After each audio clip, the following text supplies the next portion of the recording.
Seri pengajaran 3 wujud firman, Three States of the Word. Sebuah paradigma baru dalam memahami hakikat Injil Kristus. Dari hukum tertulis kepada perjumpaan spiritual dan tatanan roh yang membawa kehidupan.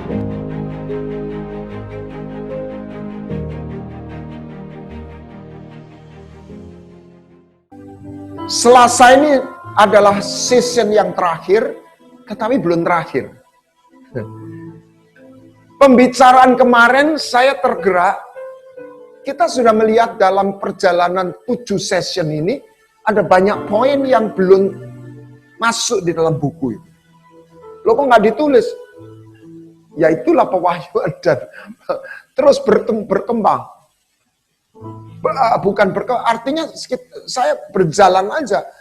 Kadang-kadang bukan tidak lupa masukkan atau bagaimana, lalu kaitannya di mana. Nah, kemarin kita belajar tentang kebenaran. Nah, ini dari seperti, lihat alam semesta ini kan mulai dari atom, molekul, bumi, tata surya, galaksi. Jadi ada sistem, subsistem. Halo. Jadi kita lihat bahwa ada 2 pilar, perjanjian dan firman. Nah, firman sendiri ada 2 wujud firman, kasih karunia dan kebenaran. Yesus sang firman, grace and truth. Nah, kita sudah belajar di session yang sebelumnya, pertanyaan Pilatus, dan kita coba explore. Kita juga bertanya seperti itu, apakah kebenaran? Dan waktu saya coba merenungkan, beda dengan yang selalu dimasukkan dalam pikiran kita. Moralitas, perilaku. Bahkan saya tidak ingin mengecilkan kata karakter. Itu adalah sesuatu di dalam permukaan. Sesuatu yang result, hasil. Impact. Bukan berarti itu nggak perlu, bukan itu salah. Tidak. Tetapi kita belajar di mana kuncinya.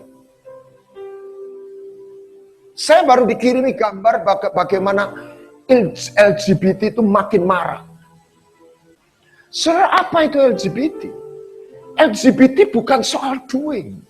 LGBT adalah mutasi yang terjadi dalam orang-orang yang melakukan. Dan itu nggak bisa diobati hanya dengan sekedar engkau bertobat atau kita hukum. Itu adalah sebuah mutasi. Sehingga orientasi seksual mereka berubah. Salah satu karena saya punya teman menjadi LGBT. Waktu kecil. Waktu muda. Kita tetangga itu. Dan dia masih normal. Dan hari ini saya dengar dia ke sana. Dan dia masih aktif di gereja. Dan saya lihat perubahannya apa. Sebelum dia bertobat, dia melakukan seks bebas. Dan dia disodomi oleh seorang homoseks. Dan sejak saat itu, terjadi impartasi spiritual. Kenapa Salomo itu seperti kerbau dicokok? Karena dia melakukan hubungan intim dengan istri yang notabene dia adalah dukun-dukun. Sehingga terjadi kontaminasi seksual, kontaminasi roh yang membuat dia itu istilahnya virusnya masuk. Itu nggak bisa dilawan oleh akal budi. Karena udah masuk di sana.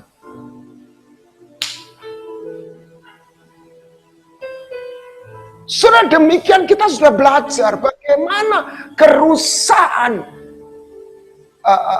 misalnya kimia kita coba bersihkan dengan secara proses mekanis, itu tidak bisa. Sudah waktunya gereja kita nggak bicara sesuatu yang kulit. Sehingga seolah-olah Injil Kristus itu begitu miskin. Saudara harus ingat, He is a great master. He has a higher level of spirituality. Jesus Christ. Dia guru yang terbesar yang pernah ada di dalam sejarah manusia. Saudara bisa bayangkan kalau dia punya ilmu yang paling tinggi. How do you prove it, Pak? Simple. Dia tidak tunduk kepada maut. Orang Jawa ngerti kesempurnaan ilmu. Itu akan ditandai. Dia nggak mati. Buat saya simple. Nabi yang nggak mati siapa? Yesus. Isa alaihissalam. Biarlah kita punya hati seorang murid. Kita rindu. Memahami. Memiliki. Saya buat istilah ilmunya. Bukan berhenti hanya pertolongan. Ini is amazing. Oke? Kita belajar. Kasih karunia. Saya nggak bahas banyak tentang kasih karunia. Tapi saya cuma satu kata. Itu beyond. Kita nggak bisa doktrinkan. Itu keluar dari hati Tuhan. Itu bukan kebenaran. Tapi untuk masuk, Tuhan tidak melanggar kebenarannya. Dia berkata, aku mengasihi siapa yang aku kasih. Anda yang mendapat kasih karunia, jangan pernah sia-siakan. Dan kasih karunia tidak diberikan untuk berdiri sendiri. Kasih karunia itu exist dalam sebuah pasangan kebenaran. Ketika kasih karunia berpasangan dengan benar, di situ Anda masuk dalam kehidupan dan dibawa dari kemuliaan kepada kemuliaan. This is the world. And you can't separate grace with. Engkau nggak bisa pisahkan. Nah, lalu kita bahas kebenaran. Kan kita ngomong the world, stage of the world. Selain bentuknya, kenapa dalam roh? Perkataan adalah roh dan kehidupan. Supaya itu bisa diimpartasi. Supaya itu menjadi satu zat, tanda petik, masuk dalam rohmu. Bahkan dalam tubuhmu, dalam jiwamu. Seperti ragi yang mengkamirkan seluruh adonan roti, seluruh hidup kita. Amin. Makanya orang-orang yang hidup dalam sampai satu level tertentu. Anda perhatikan. Bukan hanya rohnya, perhatikan. Tubuhnya. Anda lihat. Musa, 120 tahun. Itu orang seperti hidup dalam sebuah energi.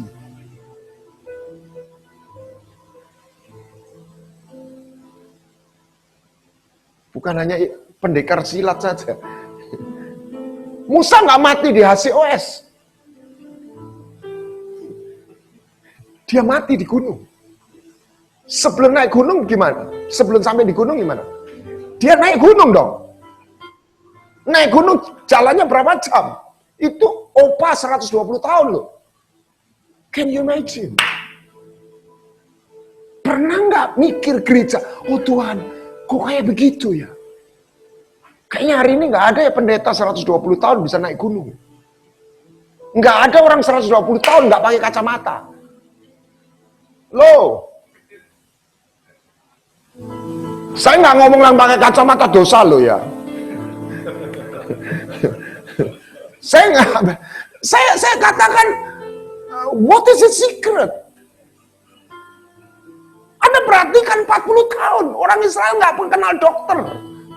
Saya nggak katakan yang sakit itu berdosa, bukan. We are talking about kingdom.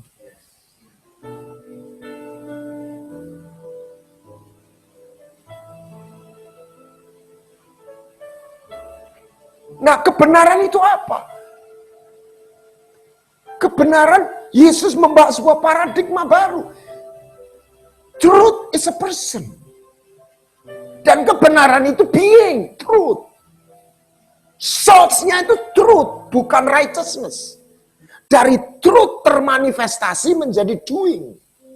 Yang istilah di Alkitab moving. Doing with purpose. You move into the certain goal. Sehingga bukan hanya aktivitas. Kebenaran itu membawa kita pada perjanjian. Kebenaran itu status. Seperti jubah.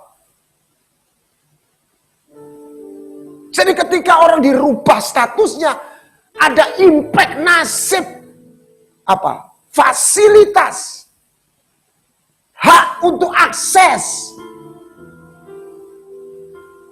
Ketika status kartu kredit saya platinum, apalagi yang apa itu? Titanium atau apa itu? Saya nggak tahu.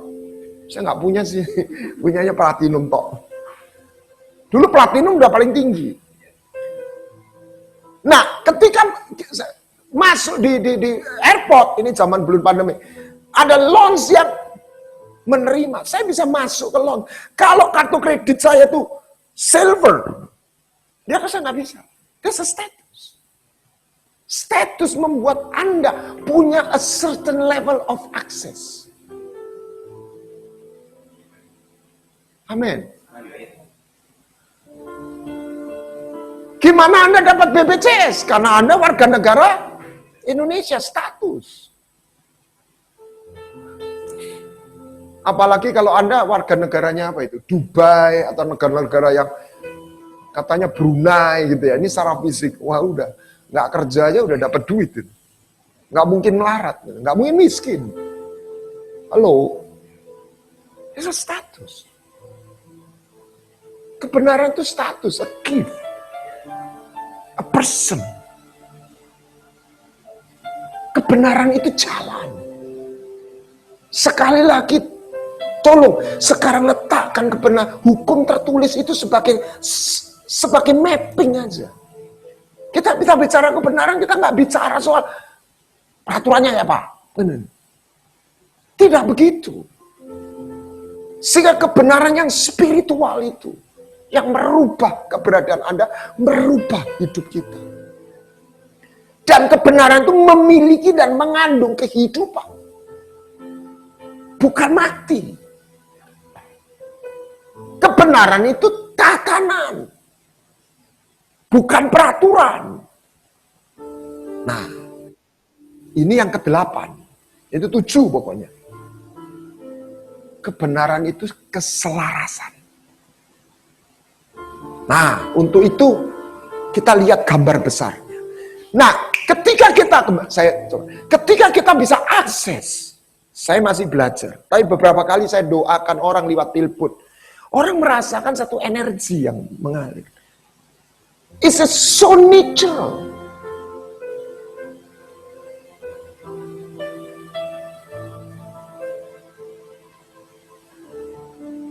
Ketika engkau bisa akses, itu bisa kau impartasikan pada orang lain. Kau bisa impartasi, kau bisa khususnya untuk awal, untuk yang fondasinya adalah kau bisa harus mengalami dalam dirimu. Amin. Pernah pengen nggak makan roti yang malaikat kasih sama Elia itu? Nah, bisa gitu. Satu ini malam jalan nggak capek.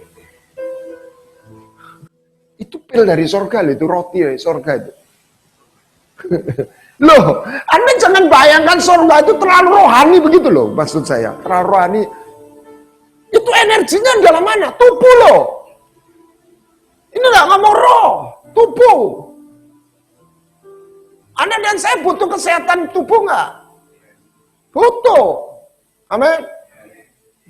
Kerajaan surga bukan hanya bicara roh. Roh, jiwa, tubuh. It's all about kingdom. Nah, kalau paradigma kingdom ini diambil dari Injil, konsep ini, maka kita akan kehilangan di essence. Kita akan kehilangan di original design. apa yang sebenarnya wujud yang Tuhan Yesus bawa melalui Injilnya. It's a kingdom. It's not religion.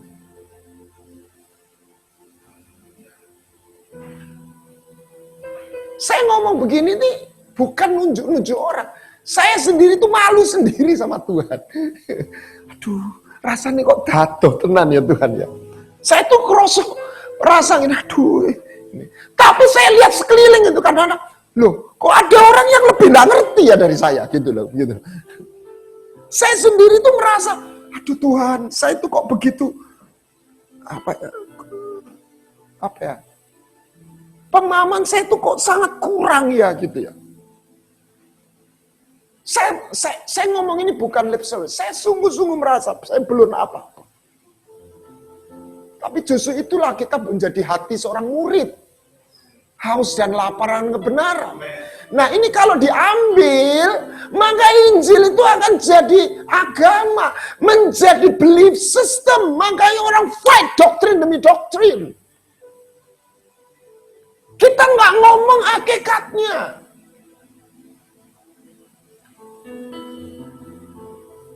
Kita nggak ngomong filosofinya, kita nggak ngomong esensinya, kita hanya ngomong kembangannya.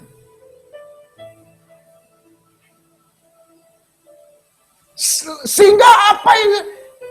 Idea service and devotion is merely is semua untuk memuaskan diri. Nah, kembali lagi sedikit. Dari pembicaraan itu saya tertrigger. Ketika kita mencari kebenaran, kita akan ketemu apa? Dusta. Nah, saya memutuskan untuk menambah satu session lagi. Sehingga Anda yang absennya 4 kali, masih 4, nggak dapat sertifikat, masih dapat kesempatan Selasa depan, tambah 1 yang 5 tetap dapat sertifikat. Tapi kita tetap foto bersama, Anda nggak wajib atau apa untuk, saya sebut session yang ke-8. This is a high level deception of Satan. Jadi, saya tiba-tiba melihat petanya. Bukankah gelar iblis itu apa? Bapak dusta. Dia punya paket dusta dari yang level bawah.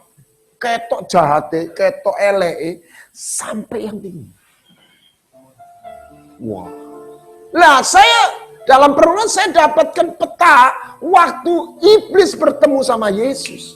Dia menawarkan 3 level, high level deception. Dan kita akan mulai. Ini promosi sedikit supaya Anda tertarik. Dan ini mengerikan. Mengerikan. Kalau dibuka.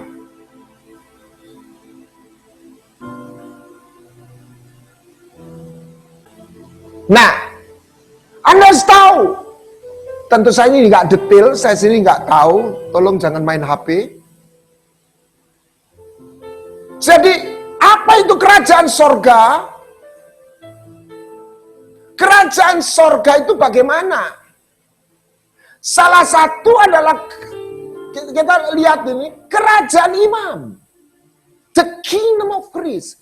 Lihat ya. Priest and king in one. Ini saya bukan orang yang pernah dibawa ke surga ini ya.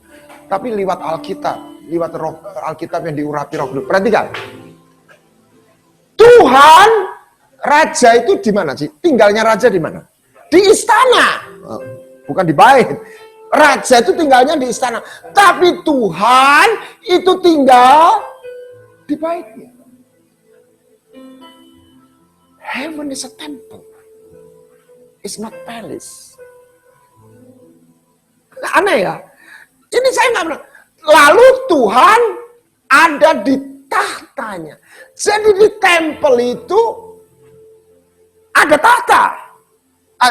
Dia punya tahta, tetapi di tempel. What does it mean? Dia raja yang seorang imam. Siapa mau jadi penghuni surga? Anda harus jadi imam dan raja. Nggak boleh dan nggak bisa jadi orang biasa. It's a kingdom of God. The Lord in His holy temple. Tuhan hadir. Tuhan kudusnya atau sucinya. Tuhan hadir di nya.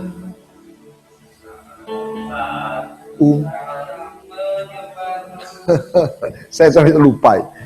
Ya, Tuhan hadir di bait kudusnya, di bait sucinya. Di temple.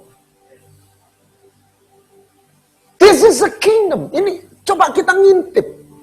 Makanya dia jadi, ini menarik ya. Imam-imam dan raja-raja. Anda harus punya, boleh berhenti jadi anak bapak. Anda harus menemukan jubah imam dan raja. Kalau Anda nggak punya jubah imam, Anda jadi anaknya bapak, tapi Anda nggak bisa masuk di dalam area dimensi kerajaan surga. Nah, Esther menghadap raja, ya tentunya berkait, tapi secara momen penting menentukan itu 2 kali. Yang pertama dia waktu jadi calon mempelai, calon permaisuri. Dia setiap perempuan ini calon mempelai, calon istrinya raja. Mendapat giliran menghadap raja. Untuk mendapat giliran masuk, dia harus dirawat. Betul? Dia harus selaras. Ini bicara keselarasan. Imam. Anda nyembah, Anda harus selaras, kata kuncinya. Baunya cocok. Makanya dimandikan, dikasih minyak 6 bulan ini ya. Mana ini? 6 bulan dengan minyak mur. Ini mur itu untuk membalsam jenazah. Jadi kalau hari ini itu lulur. Jadi wangi yang dimasukkan sekaligus membersihkan, cleansing. 6 bulan dan 6 bulan kasai. Saya belum menyelidiki kasai itu apa. Kalau mau GC dan sebagainya, masuk lagi ini apa. Tapi intinya dia dilulur, diapakan, sehingga dia tubuhnya itu mengeluarkan aroma. Lihat, ketika mendapat giliran raja, dia tidak minta apapun. Artinya apa? Dia memutuskan untuk membawa persembahan. Apa yang dia persembahkan? Permisi, dia persembahkan dirinya. Dia persembahkan tubuhnya kepada raja. This is about intimacy. This is worship. Tapi sebelum masuk, bukan cuma tak persembahkan. Anda dan saya, Esther dirawat 6 bulan, 2 kali 6 bulan. Untuk masuk ke sini, sebagai ini ngomong mempelai keimaman. Anda harus selaras. Anda bau, Anda harus cocok sama raja. Toh. Dan waktunya harus di dalam kairosnya dia.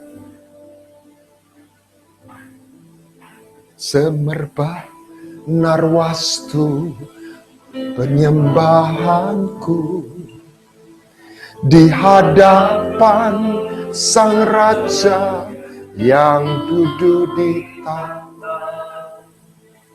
Ini caranya menghadap raja dalam garis jalur imam. Nah, yang kedua, ketika dia menghadap raja untuk meminta permohonan. Nah, ini lainnya beda. Coba, pernah mikir nggak? Lah raja sama dia kan sudah sekamar. Lah waktu ngadep kok sampai begini. Puasa buat aku. Aku akan masuk, sungguh pun berlawanan dengan undang-undang. Kalau terpaksa aku mati, biarlah aku. Kenapa? Ini bicara dia sebagai pejuang. Lainnya beda.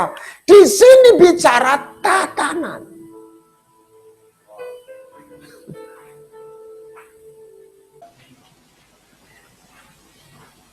Menyembah dalam roh dan kebenaran. Bentar, ini kita tunggu dulu. Jadi lihat. Oh, oke. Yang pertama. Jadi alurnya ini. Jadi bagaimana menyembah dalam roh, bagaimana berjumpa. Untuk berjumpa masuk seperti tadi saya sampaikan, Anda harus buat pijakan. Anda harus punya mesbah. Makanya ibadah itu tujuannya adalah knowing God. Bukan learning God. Bahkan bukan berhenti believe to God. Knowing God. Dikenal Tuhan. Bukan berhenti percaya Tuhan. Bukan berhenti belajar Tuhan. Ingat ya. Jangan kurang ajar belajar Tuhan. Tuhan ini bukan objek. Tuhan itu bos. Nah, penyembahan itu adalah protokoler menghadap raja. Makanya beda. Kenapa Esther terpilih? Dia melakukan sebuah tatanan. Dia tidak minta yang aneh-aneh, dia fokus membawa persembahan. Sementara putri yang lain matanya hijau sama hadiahnya tuang. Nah, kita bisa datang sama Bapak tanpa persembahan. Tapi Anda nggak bisa datang sama Raja tanpa mengenakan pesta. Menyembah dan membawa persembahan. Kata penyembahan dengan membawa persembahan itu jangan dipisahkan. Orang nyembah-nyembah, nggak bawa persembahan itu nggak nyembah. Halo. Itu nyanyi. Kalau Anda nyembah ada sesuatu yang Anda persembahkan. Dan semua ritual, semua konsep teknik penyembahan dalam ibadah, kalau esensinya orang nggak bawa persembahan, sekali dibungkus dengan kata yang indah apapun, atau bentuk ibadah yang paling keren, saya khawatir itu hanyalah adalah sebuah dusta. Karena hakikatnya adalah korban dan mesbah. Jadi ibadah ini bicara untuk masuk, menyembah dalam roh. Bagaimana Anda masuk dalam dimensi roh? Bagaimana Anda akses? Anda harus menyediakan pijakan, itu protokoler kerajaan. Makanya lihat Bapak orang beriman zaman perjanjian lama. Kalau manggil Tuhan nggak cuma manggil, dia membangun mesbah. Nah, raja-raja menghadap Salomo, perhatikan dalam 2 Tawarim, mereka datang masing-masing membawa.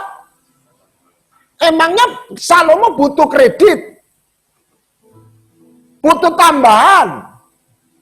Coba Anda pikir, enggak kan? Salomo udah sangat kaya, betul? Kenapa raja mereka datang membawa persembahan?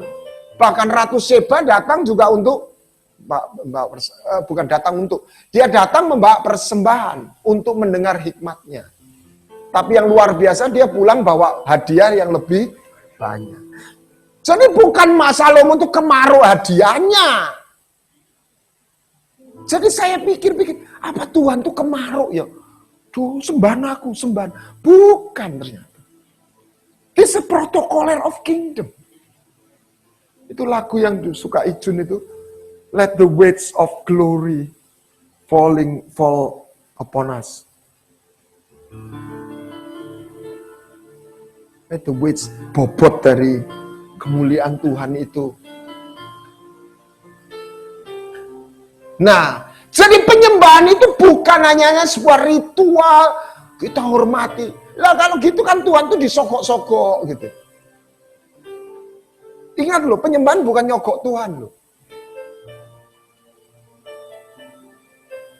Itu konsep orang budaya-budaya tertentu sama dewanya. Dewanya disogok-sogok. Disuap. Anda jangan pikir orang Kristen nggak ada yang melakukan itu.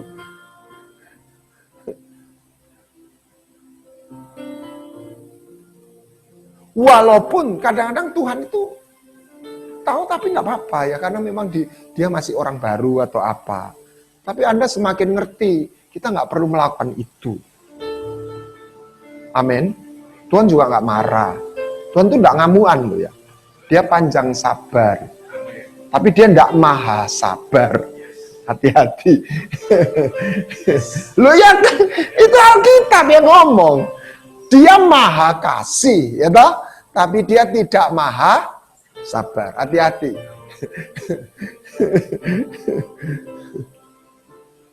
Jadi bukan untuk nyogok atau mengesuar ritual. Saya pikir kalau itu kan susili ya gitu ya. Ayo aku pujian, aku enggak, karena itu protokolnya raja, kerajaan. Nah, di situ pijaan terbangun untuk dia bisa nyatakan kehadiran. Dimensinya. Di situ orang bisa mengalami kesembuhan, kekuatan. Dan dimensi yang tidak kelihatan itu surreal. Anda harus mulai. Makanya saya nyembah, saya doakan, saya berimajinasi secara imajinasi dalam menurut firman. Saya ajak jemaat itu berimajinasi dalam firman. Lihat tuh di situ ada tata yang ngalir. Tuh airnya tuh ada daun pohon di tepi sungai ya toh. Itu daunnya kalau makan jadi obat.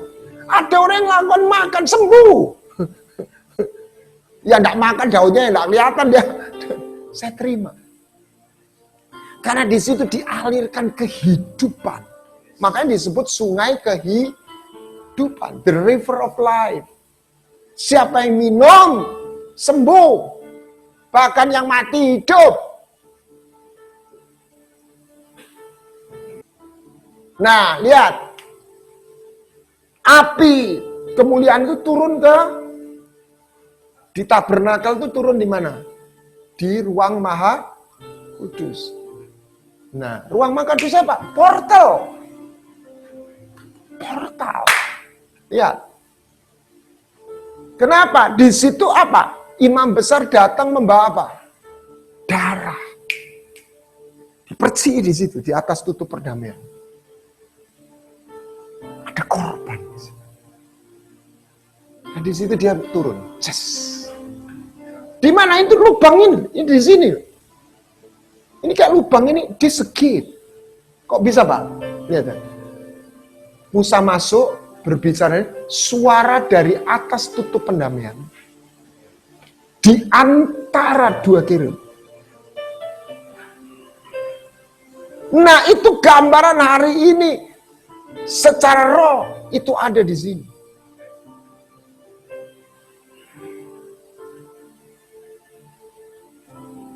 Makanya kerajaan surga itu bukan hal fisik, tetapi eksistensinya akan merubah hal-hal yang fisik dan realita. Kerajaan surga bukan lokasi, bukan physically, tetapi sebuah energi, power, kebenaran yang akan merubah secara realita yang ada.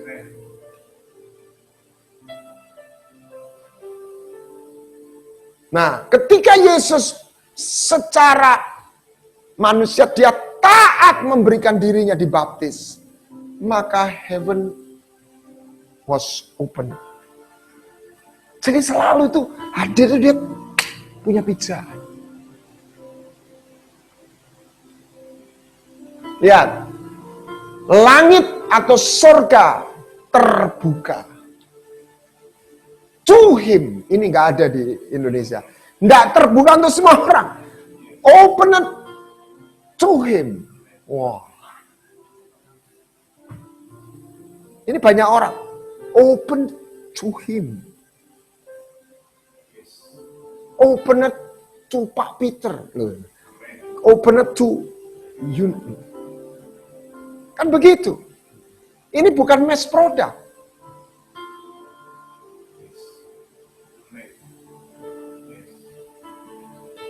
So, our journey how to make heaven was open. Is open, not was. Is open in our life. Bagaimana surga itu menjadi terbuka di dalam hidup kita. Makanya Tuhan bilang, carilah kerajaan surga. Nah, ini baru. Jadi yang pertama, untuk masuk di sana, menyembah dalam roh. Untuk masuk di sana Anda harus punya mesbah supaya terkontak.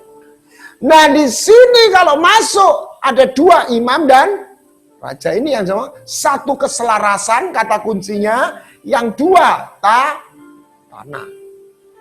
Ya, walaupun di sini ada tatanan juga, tapi artinya kata kuncinya keselarasan. Di sini kalau sebagai raja menyelesaikan, bergerak di dalam aturan. Tapi di sini ini about being. Bau kita mesti cocok. Ini para imam yang menyembah dan raja-raja yang memerintah. Rajanya siapa? Siapa dia? Imam besar, raja. Nah, toh. Ini kerajaan surga. Jadi kata kuncinya bukan jadi anak. Jadi permisi, jangan ditanya. Bukan jadi sekedar jemaat gereja. Bukan jadi orang Kristen. Itu betul. Itu sarana. Itu wadah. Tapi hakikatnya seliwat itu Anda menemukan jubah, menjadi imam-imam dan raja-raja. Jadi hakikat kekudusan ini bicara imam ya sekarang. Ini sesi ini bicara keselarasan. Yang keenam, Selasa yang lalu kita bicara apa? Tanah. Nah, jadi kekudusan itu jangan dilihat dalam paradigma moral.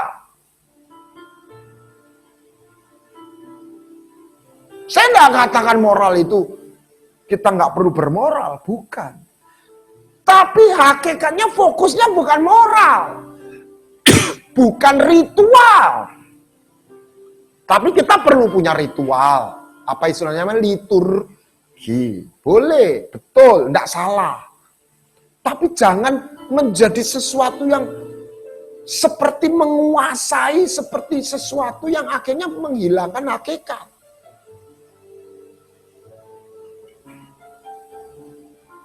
Melainkan keselarasan. Sebab hakikat ibadah yang Tuhan mau berikan sejak semula adalah hubungan. Bukan. Jadi chemistry kita dengan Tuhan harus selaras. Jadi bukan sekedar kelakuan. Bukan sekedar moral. Gelombang hatimu, perenungan pikiranmu, itu cocok nggak? Selaras nggak? Karena kita mau disiapkan jadi perawan yang suci, chaste virgin.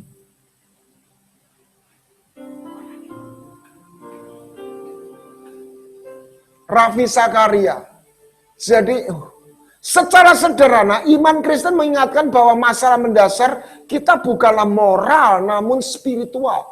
Bukan hanya karena kita tidak bermoral dalam hidup ini, yang bermoral saja tidak cukup menjembatani apa yang memisahkan kita dari Tuhan. Jadi inilah perbedaan antara Injil dengan agama yang lain. Nah ini jangan dihilangkan. Kita ngomong moral, agama lain juga bicara moral. Kita ngomong karakter, agama lain juga bicara karakter. Saya nggak ngomong karakter moral itu nggak perlu. Tetapi hakikatnya itu apa?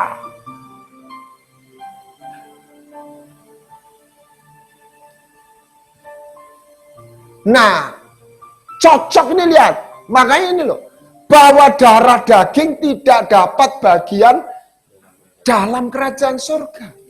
Jadi ini bukan soal hanya moral, tetapi keberadaan ini, minyak sama air itu nggak bisa kumpul, nggak bisa campur.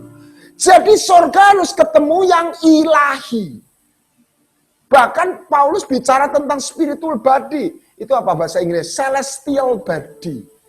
Terrestrial, lawannya terestrial. Celestial itu nanti tubuh yang tidak mati. Nah, kita mulai dari yang roh ini dulu. Jiwa dan roh ini.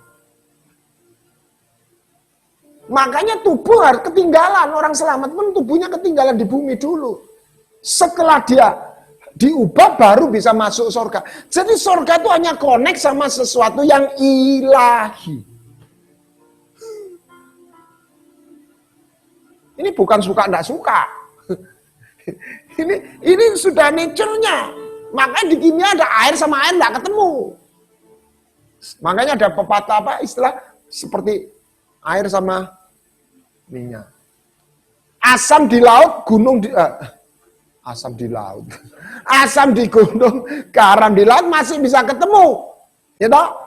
Air sama minyak walaupun ketemu nggak bisa kumpul. Tuh. Seperti singa sama hiena sudah musuh abadi. Maka itu kata darah daging tidak bisa mewarisi. Jadi kalau Anda dan saya hidup dalam daging, ini keberadaan Anda dan saya nggak bisa connect. Alamiahnya beda. Makanya diperhatikan. Hendaklah kamu jadi kudus. Kudus itu bukan tidak momo-limo, kata orang Jawa. Tidak mencuri, tidak berzina, tidak mabuk. Nah itu kan anak muda yang kaya, aku sudah berlaku, Bu. Dialah kau kudus, sebab aku ini kudus. Ini bicara keberadaan. Bukan supaya kamu jadi orang bermoral. Kamu tuh kudus, aku kudus. Jadi cocok. Pakai istilah Jawa ya, ambune podo. Enak toh. Baunya sama. Ini namanya selaras. Jangan suruh Tuhan yang nyocoki kita. Enak aja. Ya kita yang nyocoki Tuhan toh. Tuhan bau apa yang Tuhan suka? Kenapa kita harus murni, purify? Karena Yesus itu pure. Gitu loh.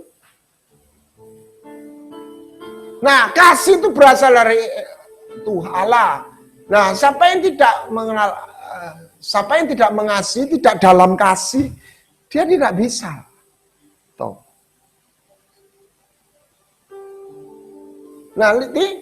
Nah, sekarang yang kedua, hal berikutnya ada 3 hal. 1, selaras tuh, pakai jubah. Jubahnya harus cocok dan harus bersih. Nah ini Imam Yosua bajunya kotor. Anda harus punya jubah dan jubahnya tidak boleh kotor. Yang kedua, jubahnya harus bau, aroma yang cocok. Semerbak. Tuh. Nah, aku kalau kotor diganti. Aku mengenakan pakaian pesta. Sama ini loh, Matius 22. Ini raja.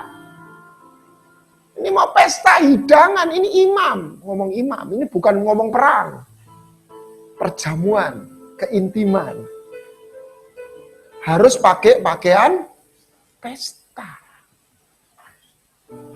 Lihat di Sardis beberapa orang jalan sama aku karena dia menjaga pakaiannya bersih. Lah kalau kadung kotor ya apa? Ya minta Tuhan bersihkan. Nah, kita bicara, nah nanti dalam webinar menemukan jubah hilang kita akan singgung. Perlunya menemukan jubah. Nah, perkawinan anak domba, pengantinnya apa? Punya pakaian. Jadi itu ketemu itu keselarasan apa? Anda dan saya tidak boleh telanjang. Amin. Anda nggak boleh telanjang. Makanya akibat pertama ketika Adam dan jatuh dalam dosa apa? Ketelanjangan. Loh itu dia telanjang tapi perhatikan, banyak orang mungkin belum ada yang membahas. Lah sebelum jatuh dalam dosa telanjang, kok Tuhan nggak punya beban ini? Tak buat no pakaian.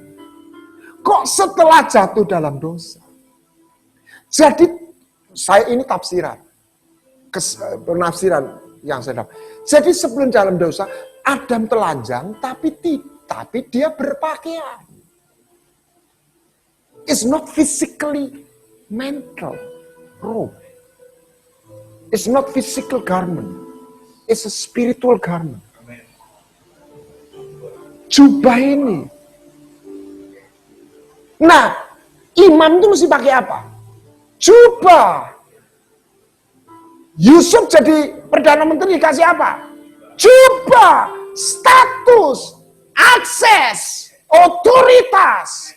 Nggak punya jubah. Nah, kita udah belajar. Eden itu Pak, ruang kudus. Taman Eden. Edennya ruang maha. Itu tabernakel pertama. Lah karena dia kehilangan jubah keimamannya. Adam tuh kehilangan rajanya dan imamnya. Dia nggak bisa tinggal di dalam ruang kudus. Oh, why? Kamu nggak punya jubah? Lihat.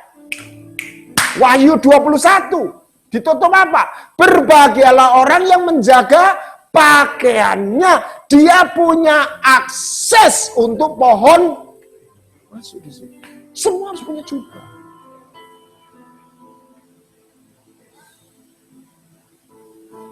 Kusta itu apa? Najis. Bukan tidak dicintai. Kita sering salah mengerti tentang kasih. Pokoknya semua harus dalam kerajaan. Kasih ya kasih, punya aturan.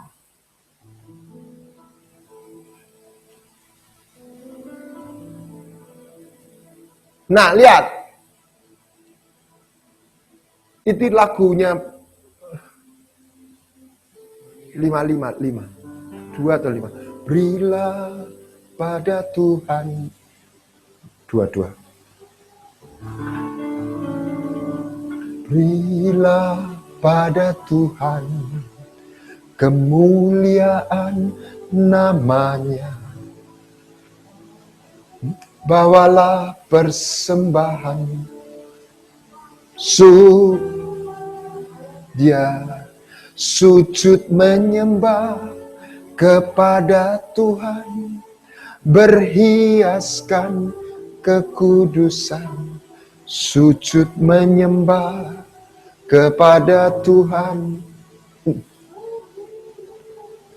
The beauty of holiness is a mentor, it's a gift, a status. Kembali semerbak. Nah, ya. Tadi Mbak Mesbah bangun mesbah, masuknya pakai pakaian, lalu persembahannya harus ada dupa atau aroma, dupa dan cinta. Inilah 3 persembahan. Emas, kemenyan, mur. Emas bicara compassion, mercy. Anda harus punya belas kasihan. Saya makin sampai dia bilang, aku kepingin lihat ketemu belas kasihan.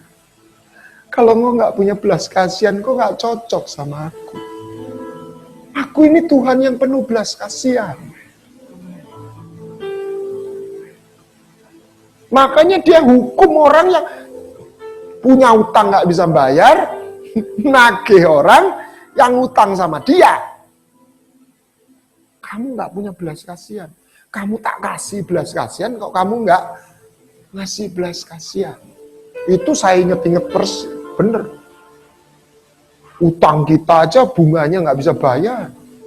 Ada orang utang salah dikit aja nggak mau ngampuni, kan gitu. Nah itu jadi Tuhan nggak layak kalau kita nih, nggak pantas kita nggak mau ngampuni orang, karena kita sudah terlalu banyak diampuni. Amin. Makanya saya selalu untuk mengingatkan aku orang yang berhutang kepada Tuhan. Oke, kemenyan apa? Menyan itu dupa, harus dibakar, naik. Kalau mur, dibalsem, masuk. Ini aroma, ini dupa. Ya sudah, ini compassion, dupa, aroma. Bisa saya tutup ini, selesai khotbahnya. Makanya saya baru ngerti ini. For everyone will be seasoned. Seasoned itu apa? Ada aromanya. Bumbu toh, bumbu itu rasa. With fire, dupa. Terus dengan garam, aroma, rasa. Jadi Anda harus punya aroma dan dupa.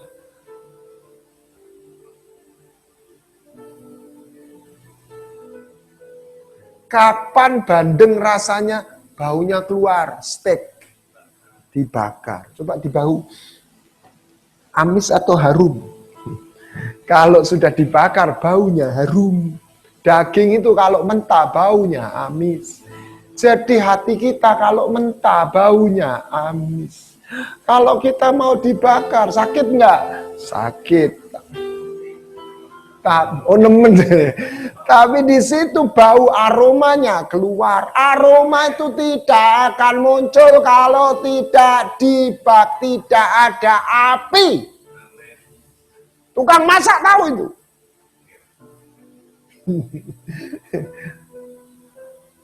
Ini hukum-hukum jasmani itu menunjukkan hukum rohani. Sedikit bocoran. Makanya high level deception itu. Semua itu benar-benar kalau tidak ada mercy dan salib.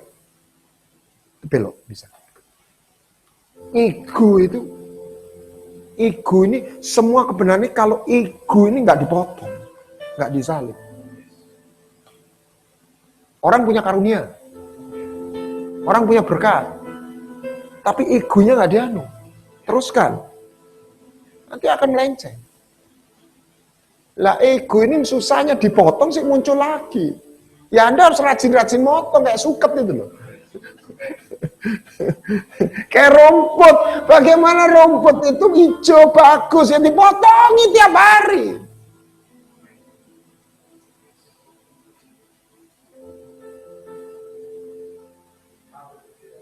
Haleluya. Oh Tuhan Yesus. Nah makanya Paulus bilang, aku ini bau harum. Bukan Paulus tuh membawa parfum, cos itu. Karena dia itu dibakar hidupnya. Lihat ya, aroma. Ini menarik ini. Mazmur 45 ini pernikahan raja. Anda baca. Pakaianmu bau mur, gaharu, cendana. Raja punya bau. Nah, kalau kita kenal raja, baunya tahu kenal. Tuhan ada. Ini Tuhan. Itu. Kalau Anda tidak kenal, setan ngaku Tuhan. Toh. Jadi kenal tidak hanya dari perawaannya, dari baunya, aromanya, gelombangnya. Makanya bohong orang yang bisa membunuh orang karena doktrin. Dia berkata, aku menegakkan kebenaran. No way. Dia mengira dia melakukan kebenaran. Itulah dusta tingkat tinggi. Saya tidak anti satu aliran. Tapi gereja harus mulai memahami. Nah, Nikodemus waktu membawa Yesus mati di salib, dia membalsem jenazahnya Yesus waktu mati itu dengan mur garu. Saya enggak tahu kok cendalanya nggak ada. Tapi dua ini cocok. Kebetulan tidak. Alkitab ini kode. Mur garu. Semerbak narwastu penyembahanku. Nah, demikian mempelai dindaku pengantinmu, bau minyakmu, loh, bau pakaianmu. Jadi mempelai pria punya bau, mempelai wanita punya bau. Baunya nggak sama, tapi cocok. Apa baunya? Narwastu. Kidung Agung 12. Sementara raja duduk pada mejanya, semerbak bau narwastuku. Ini mempelai wanita. Oh Yesus. Ini jalur imam loh. Anda nggak boleh terus jadi imam terus gini. Anda sekali-sekali juga jadi raja. Oh, perang. Tapi jangan perang terus. Jadi mesti kalau kungfu tuh gini loh. Ini gini, itu ada kerasnya, ada ininya gitu.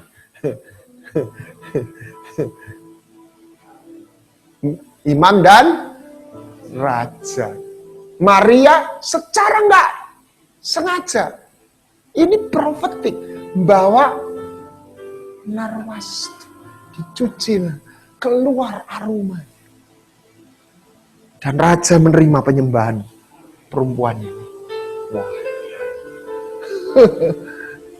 Bukan pakai dry ice.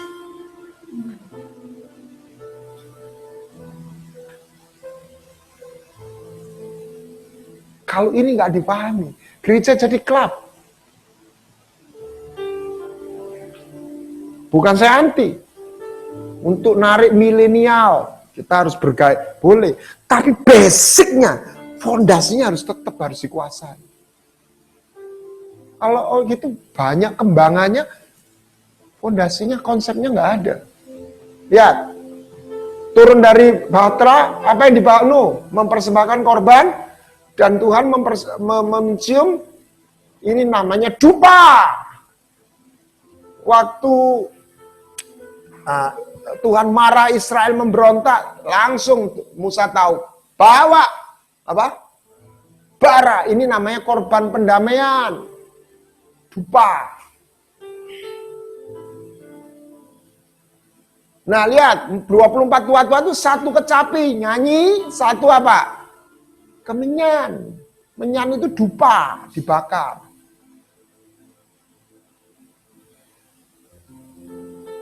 Oh Yesus. Ketika kita menyembah, kita berpakaian, menengah jubah, kita membawa persembahan, surga hadir. Saya percaya di situ Tuhan berkata, mintalah, maka engkau akan diberi.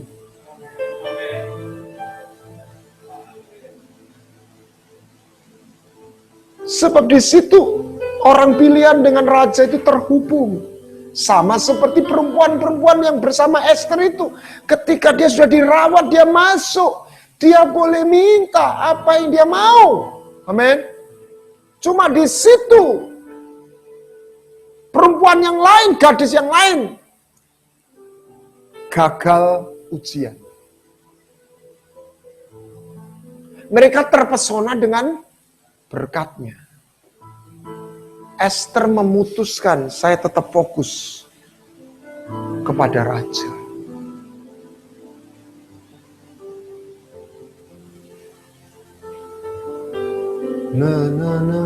Nah ini Cornelius.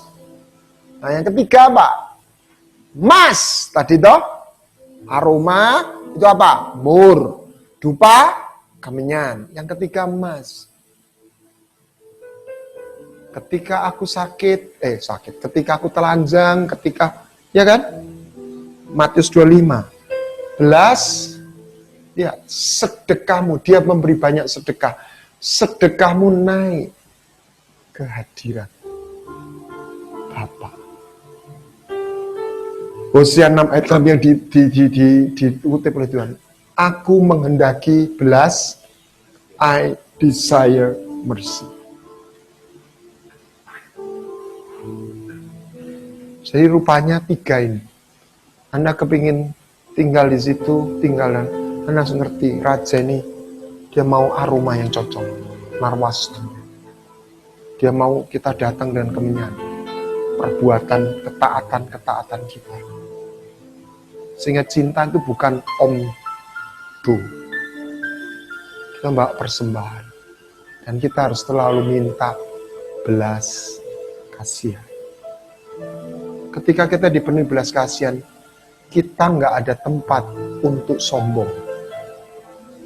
Bagaimana kita lepas dari kesombongan? Salah satu, penuhi hatimu pada belas kasihan, doa syafaat.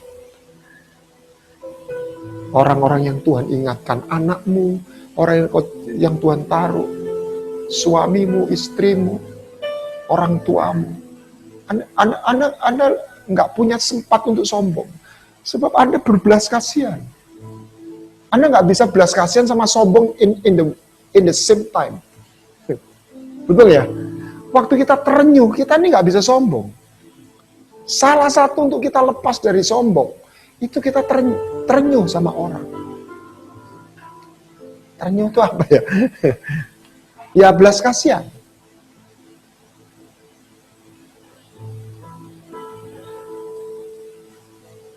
Kita belas kasihan sama orang, kita nggak bisa iri. Karena kita dipenuhi Nah, salah satu yang Tuhan, bagaimana Tuhan bisa menyembuhkan orang? Dipenuhi belas kasihan. Pak Samson Dapas, saya masih ingat, gift, anointing itu harus lahir dalam jalur love. Kalau enggak, bahaya. Nah, setelah itu Raja Tatana. Oke. Selasa depan kita akan bicara high level deception. Deception of blessing, deception of grace, and deception of motion.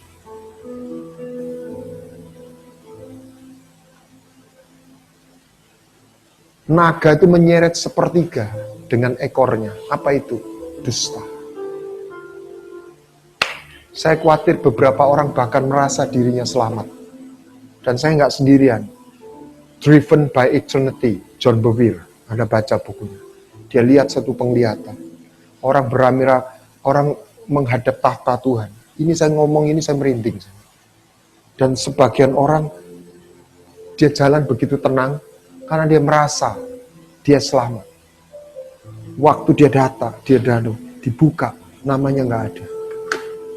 Aduh Tuhan Yesus, saya baca itu, aduh Tuhan.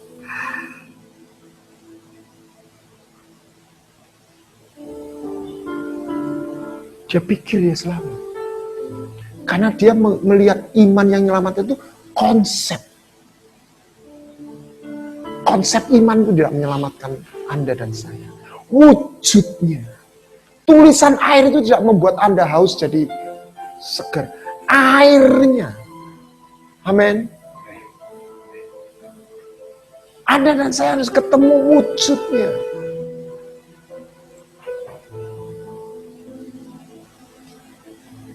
Mari kita menyembah. Yang sakit, Anda bikin pizzaan. Anda buat ini. Datang. Dari tatanya mengalir. Kesembuhan. Kelepasan. Berkat.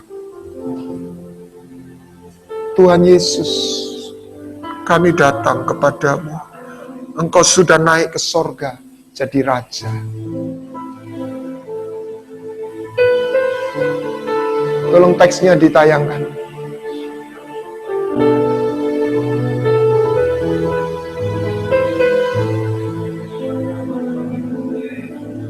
Semerbak narwastu penyembahanku di hadapan Sang Raja yang duduk di tahta, membumbung naik korban hidupku, satu korban yang hidup dan berkenan. Di bawahnya aku, Tuhan Yesus, ini kami Tuhan. Aku jadi kekasih Raja, dicurahkannya isi hatinya. Aku jadi sahabat Raja, mengenai duka doaku, kehadiran Yesus Rajaku. Di bawahnya aku mengirim jalinya, sebab Dialah imam besar, Dialah Raja yang bertata di baitnya, Dia yang mempunyai kerajaan, kerajaan yang kekal selama-lamanya. Berbahagialah orang yang diundang masuk dalam perjamuannya.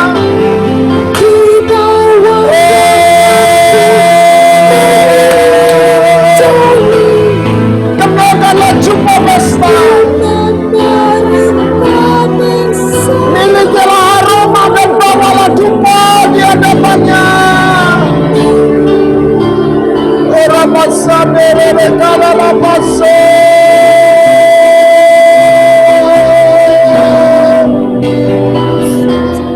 Kami menyembah Tuhan Yesus.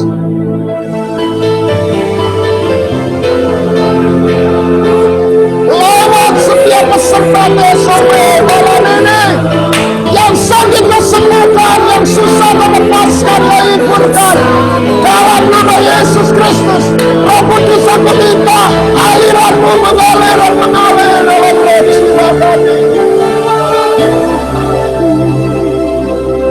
Tidak ada Tuhan seperti Kau. Engkau Tuhan Raja yang duduk di tahta di bait-Mu. Sebab Engkau imam besar dan Raja segala raja.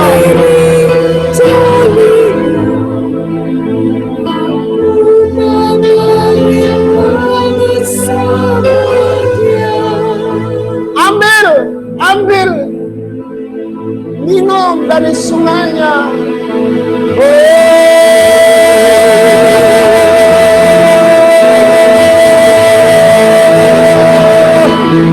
Kami menyembah, kami membawa duka di hadapan-Mu.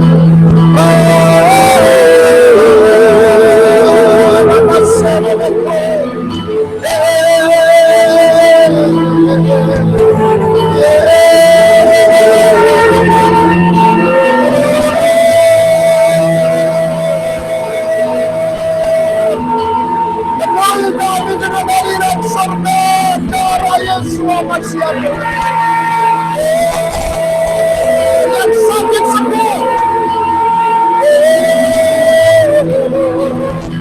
yang menderita dilepaskan dalam nama Yesus Kristus.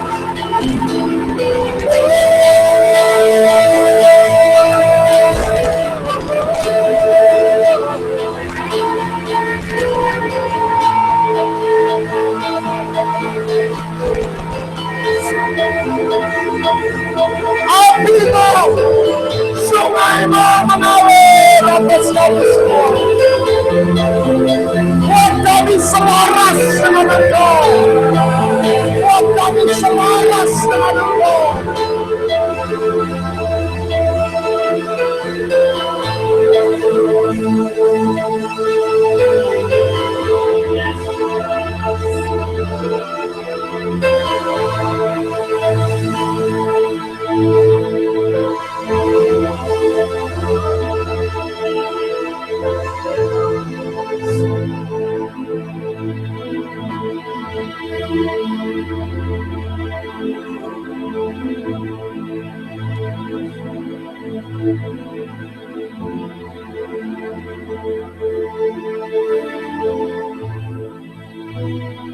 Dan ketika kita menyembah, kita bisa diajak masuk dalam sidang ilahinya bersama orang kudus dan para malaikat.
Bow 55. Bow, take me to your heart. Bawaku lebih dalam, masuk hadiratmu.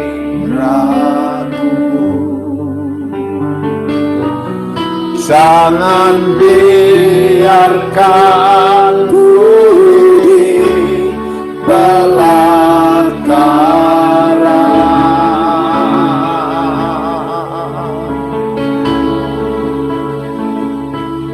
Hatiku selalu tenang dalam hadiratmu,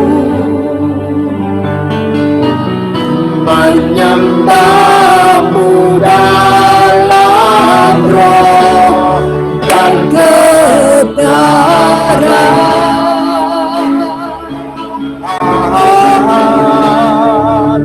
Take me to your heart, to your heart.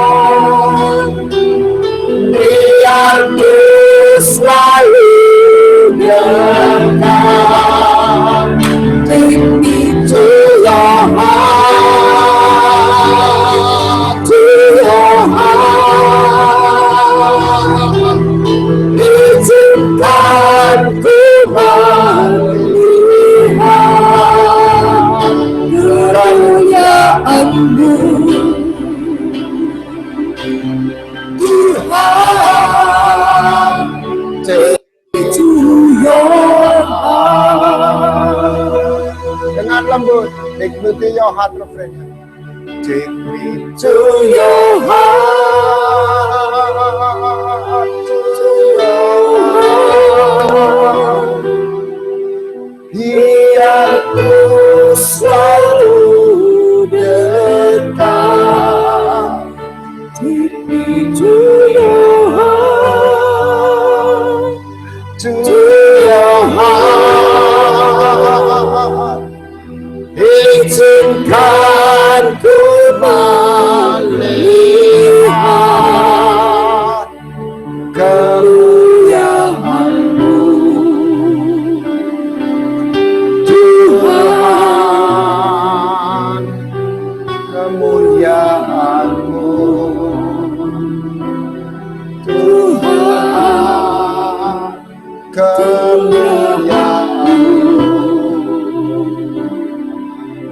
receive thy glory, Lord. Take me to your heart. So,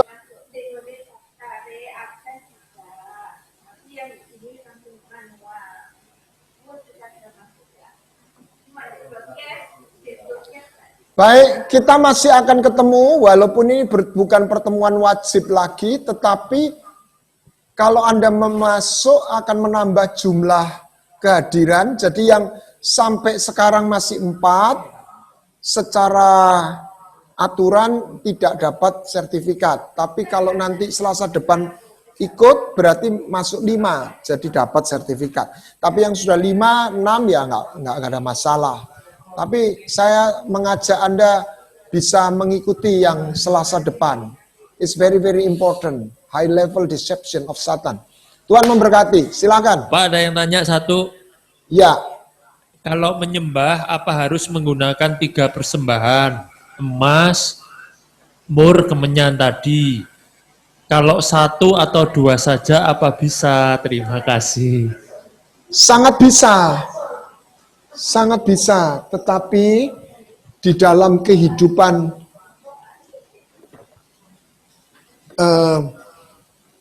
sama seperti gini, Anda makan pecel atau makan soto, nggak apa-apa, tapi jangan makan soto terus. Nggak ada sayurnya dalam sepanjang hidup. Jadi hari ini makan daging saja, tapi mungkin besok urap-urap banyak sayurnya. Jadi secara keseluruhan hidup Anda diisi oleh beberapa menu itu tadi. Ada saatnya belas kasihan itu kuat dan Anda melakukan itu jadi persembahan seperti siapa? Cornelius. Tetapi tidak bisa kita hanya bergerak dalam belas kasihan tanpa kematian kerelaan untuk digerus, dibersihkan. Jadi itu sebetulnya bersama-sama tapi juga bergantian, tapi juga bisa bersama-sama, bisa bergantian. Tapi 3 unsur itu ada. Kira-kira begitu. Jangan tidak ada. Tidak hanya 1 saja, tidak cukup. Tidak bisa. Jadi orang berdoa tidak ada, doa pun kan ada hal yang mesti diselesaikan. Kalau nanti 1 titik. Jadi makanya imam yang raja nih. Tapi jangan pelayanan, tapi tidak ada penyembahan, gitu ya. Kira-kira seperti itu. Salah satu idealnya kan adalah Raja Daud. Maka Yesus disebut anak Daud. Daud itu ya perang, ya nyembah, ya ngasih, gitu ya. Ya peduli sama orang. Ya kira-kira begitu. Ada lagi? Mur itu dipakai untuk jenazah supaya nggak busuk. Mur juga dipakai untuk membersihkan seperti lulur. Kalau secara rasanya pahit mur itu. Tapi membersihkan dan menimbulkan aroma.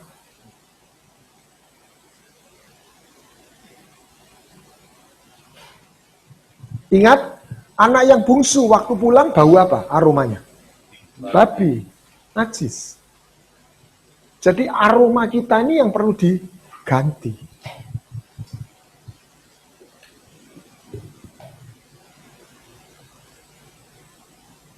Ada lagi?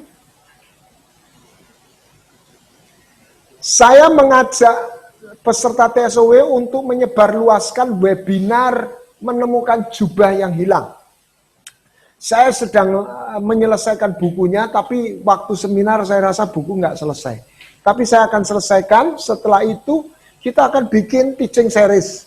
Mungkin hanya 4 session saja. 4 session, nggak sampai 7. Untuk mempelajari. Karena seminar nggak mungkin. Ya, kita kalau seminar lama nggak cocok, nggak pas. Jadi dibuat seperti ini. Gambaran umum, setelah itu kita masuk detailnya. Saya percaya Anda akan melihat banyak poin yang ditambahkan di luar buku ya, selama 7 session ini. Kita coba melakukan suatu perjalanan proses, semoga gambaran ini makin jelas. Jadi kasih karunia, covenant dari situ, kasih karunia itu dari suatu hubungan, di situ Anda dibawa kepada kebenaran. Nah, kebenaran inilah yang firman-Mu adalah kebenaran. Nah, ini yang kita belajar menemukan spesifiknya, esensinya yang disingkapkan di dalam Alkitab itu beda dengan agama. Sebab itu kebenaran yang merubah, bukan kebenaran yang membuat kita hanya menjadi religius. Kebenaran yang mentransformasi. Dan kehidupannya terimpartasi. Maka itulah namanya being transformed. 2 Korintus 3:18, into the same image from glory to glory. Ketika kita belajar itu kita bisa lihat ayat itu mungkin. Ayat itu sangat mungkin terjadi dalam hidup Anda dan saya. Walaupun harganya nggak murah. Tapi itu mungkin terjadi. Oke. Mari kita berdoa, kecuali ada pertanyaan. Nggak ada Pak. Terima kasih atas terselenggaranya TSOW. Ya, Bla bla bla. Tuhan memberkati. Semerbak Narwasti. Bapak terima kasih, kiranya berkat-Mu turun atas kami semua. Bawa kami dalam aliran sungai-Mu, dan kehidupan-Mu mengalir dalam roh jiwa kami. Terima kasih untuk penyingkapan kebenaran ini. Bukan untuk hanya kami dengar, tetapi kami boleh hidup, minum di sungai-Mu, tinggal dan berjalan di bersama-Mu. Sehingga kami diubahkan dari kemuliaan kepada kemuliaan. Biarlah Tuhan menyinari kita dengan wajah-Nya dan memenuhi kita dengan kasih karunia-Nya. Biarlah Dia menghadapkan wajah-Nya kepada kita dan memberikan kepada kita damai sejahtera. Dan kiranya perlindungan dan berkat Tuhan menyertai kita semua. Terimalah berkat ini di dalam nama Tuhan Yesus Kristus. Amin. Silakan yang rindu dan digerakkan untuk menabur dalam pelayanan Voice of Life Ministry di dalam nomor rekening yang sudah tercantum. Tuhan memberkati.